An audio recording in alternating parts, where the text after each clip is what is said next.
BBNG मधील उद्योजकांचा उल्लेख करताना विड्याच्या पानापासून ते पाणबुडीच्या निर्मितीपर्यंत अनेक उद्योजक इथे आहेत असं म्हटलं जातं। यातील भारताच्या संरक्षणासाठी सुसज्ज अशा पाणबुडीतील महत्त्वाचे भाग तयार करणारी आजची पुरस्कारार्थी उद्योजिका म्हणजे आरतीताई सुभेदार।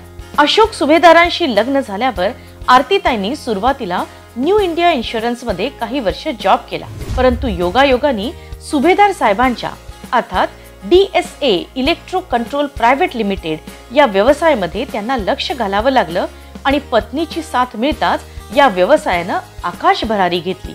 सुभेदार कुटुंबाच्या कंपनीतर्फे control panels, elevator controllers, car operating panels अशी विविध उत्पादनं तर आहेतच, पण याचबरोबर मुंबई RTO साठी स्वतः डिझाईन आणि डेव्हलप केलेलं टोईंग मोटो व्हॅन अशा उपकरणांचं देखील उत्पादन होतं। पाणबुडीसाठी HVAC डक्ट आणि रिब सारखे मोठे मेटल पार्ट्स देणाऱ्या DSA या कंपनीने भारतात प्रथमच वॉटर जेट टेक्नॉलॉजीचा अवलंब केला आणि यामुळे या कंपनीला पुढची कामं मिळणं सोपं झालं। या सर्वांबरोबरच आरतीताईंनी चित्रपट निर्मिती क्षेत्रात काम सुरू केलं आणि बकेट लिस्ट आणि बाबा या चित्रपटाच्या निर्मितीमध्ये सहभाग घेतला।